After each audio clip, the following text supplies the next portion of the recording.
त्रिपुरा प्रदेश कांग्रेस दल की ओर से महंगाई मुक्त भारत की पहल पर पेट्रोल, डीजल, सीएनजी गैस समेत जरूरी चीजों के दाम में वृद्धि के विरोध में एक जुलूस निकाला गया और बाद में पुलिस हेडक्वार्टर के सामने विधायक सुदीप रॉय बर्मन ने अपना भाषण व्यक्त किया।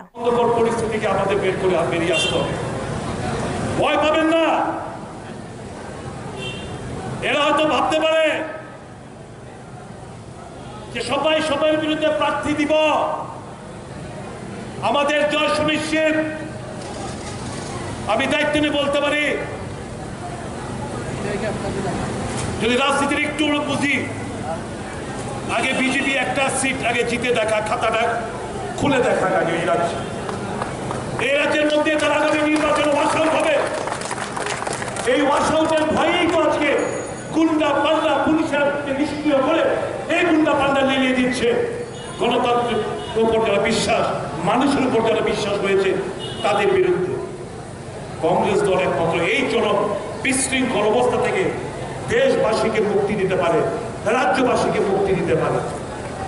কংগ্রেস এই রাজ্যের মানুষ একটা সময় সবাই তো কংগ্রেসই করত, তাদের ডিএনএ কংগ্রেস। আমার এই মঞ্চ থেকে আহ্বান থাকবে সকলের কাছে, ছেড়ে দিন এই রঙিন স্বপ্ন যেটা ভাজপা দেখাচ্ছে, কোনোদিন বাস্তবায়িত হবে না। ছেড়ে দিয়ে আসুন, ভয় পাবেন না। ব্যক্তি স্বার্থ ত্যাগ করার চিন্তা ভাবনা করুন। মানুষের স্বার্থে রাজনীতিটা করে এতকাল ধরে মানুষ যেটা চেয়েছে, মানুষের বাবা ব্যাগকে সম্মান দিয়েই আমরা ভারতীয় জনতা পার্টিতে গেছি। গিয়ে দেখলাম যখন এরা প্রতারক ঠকবাজদের দল সমস্ত কিছু ত্যাগ করে মানুষের সাথে, মানুষের ভাবাবেগকে সম্মান দিয়ে আমরা জাতীয় কংগ্রেসে পুনরায় ফিরে এসেছি। মানুষের স্বপ্ন, মানুষের যে গণতান্ত্রিক অধিকার যেগুলো বলা হয়েছে সেগুলো পুনরুদ্ধার করা, প্রতিবাদের ভাষাকে ফিরিয়ে দেওয়া, এর জন্য কংগ্রেস আমাদের আসে। কংগ্রেসে পারে একমাত্র সমস্ত ধর্ম, বর্ণ, জাত পাতের সঙ্গে নিয়ে চলতে। কংগ্রেসই পারে সকল অংশের মানুষের মুখে হাসি ফোটাতে। কংগ্রেসই পারে ভালোবাসার বিনিময়ে যুদ্ধ জিততে। কংগ্রেসই পারে বিশ্বাসের বিনিময়ে যুদ্ধ জিততে। এবং আমাদের অস্ত্র হচ্ছে অহিংসা, আমাদের অস্ত্র হচ্ছে ভালোবাসা, আমাদের অস্ত্র হচ্ছে বিশ্বাস। এই তিনটিকে পুঁজি করে আগামী 2023-এ আমরা এই রাজ্যে ক্ষমতায় আমরা বক্তব্য বলবো, মানুষের স্বার্থে মানুষের জন্য কাজ করার এইগুলি কথা বলে হাজার হাজার শূন্য পদ বিলুপ্তি ঘটা হচ্ছে। কারণ যে নিয়ম তৈরি করেছেন, 1 বছরের বেশি আজকে যদি কেউ রিটায়ারমেন্ট যায়, ঠিক 1 বছর পর্যন্ত এই পদটুকু জীবিত থাকবে। 1 বছরের মধ্যে যদি নিয়োগ না করে ওই ভ্যাকেন্সির এগেনস্টে এই পদটা বিলুপ্তি হয়ে যায়। পরবর্তী সময়ে আবার ফিনান্সের কনকারেন্স নিয়ে এই পদটা আবার জীবিত করতে হয়, অনেক কাঠকোট করতে হয়। এমন প্রত্যেক বছর বছর কর্মচারীরা রিটায়ারমেন্টে যাচ্ছে, শূন্য পদগুলো পূরণ হচ্ছে না। আর এদিকে কলকারখানা দেখা নেই। একটা টিআইডিসি ইন্ডাস্ট্রি নামে একটা দপ্তর এই রাজ্যে গত 4 বছর কয়েক মাসে একটি ছোট, মাঝারি কিংবা বড় শিল্প এই রাজ্যে স্থাপন করতে পারেনি ভারতীয় জনতা পার্টির সরকার।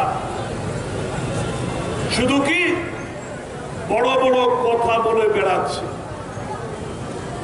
একদিকে যখন দেশের কৃষকরা ঋণের বোঝা মাথায় নিয়ে আত্মহত্যার পথ বেছে নেয়, তাদের জন্য সামান্য ঋণটুকু মুকুব করার মতো সিদ্ধান্ত নিতে পারেন না, যেটা মনমোহন সিং ইউপিতে থাকাকালীন নিয়েছিল। দেশের কৃষকদের স্বার্থে প্রায় 72,000 কোটি টাকার ঋণ, কৃষকদের ঋণ মুকুব করেছিল ডক্টর মনমোহন সিং সরকার। আর আজকে একদিকে যখন কৃষকদের মধ্যে ম্যানুফ্যাকচারিং ইউনিট, অর্থাৎ গাড়ি ঘোড়া যে তৈরি করে যে কারখানাগুলো, এই ম্যানুফ্যাকচারিং ইউনিটে দারুণভাবে আঘাত আসতে শুরু করেছে। মানুষ গাড়ি কিনতে চাইছে। স্বাভাবিকভাবে মানুষ যখন গাড়ি কিনবে না, তখন ওই হাজার হাজার লক্ষ লক্ষ আমাদের দেশের কর্মচারীরা ওই সমস্ত ম্যানুফ্যাকচারিং ইউনিটে যে কাজ করে তারা স্বাভাবিক কাজ হারাবে। দেশে আজকে দিন আসার পর ভারতীয় জনতা পার্টির জমানায় প্রায় 4 কোটি দেশবাসী আমাদের চাকরি হারিয়েছে, কর্মসংস্থান হারিয়েছে। স্বপ্ন দেখিয়েছিল প্রত্যেক বছর 2 কোটি করে চাকরি দেওয়া হবে, কর্মসংস্থানের বন্দোবস্ত করা হবে। এই রাজ্যে বলা হয়েছিল প্রত্যেকটি শূন্য পদ সঠিকভাবে নিয়োগ নীতি মেনে পূরণ করা হবে। আশ্চর্যের ব্যাপার হচ্ছে একটা মিথ্যেকে যখন বলে না, তখন এক একজন এক এক রকম তথ্য দেয়। 2020 সালের ডিসেম্বর মাসে মুখ্যমন্ত্রী একটা জায়গায় বলছেন যে 2020 সালের ডিসেম্বর মাসে মুখ্যমন্ত্রী দাঁড়িয়ে বলছেন যে আমরা